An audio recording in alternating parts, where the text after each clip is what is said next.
Okay நம்ம watch தான் காட்ட போகிறோம். காட்டுறேன். பிளாஸ்டிக் வாட்ச் பாருங்கள். குட்டியில் மணி பார்த்திங்கன்னா இப்போ 3:30 ஆகுது பாருங்கள். இது எனக்கு கரெக்டாக தெரியுமான்னு இது பார்க்குறேன். கரெக்டாக கட்ட போகிறேன். கட்டுறதான் ரொம்ப கஷ்டமாக இருக்குது. கட்ட முடியல.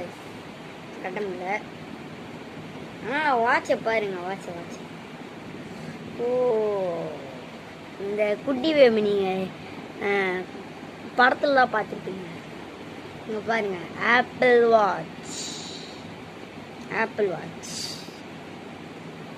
இது கேமராலாம் குவாலிட்டியிலலாம் என்னன்னு கேட்டால் பிளாஸ்டிக் வாட்ச் தான். உண்மைலாம் இல்லை. இந்த பாரு,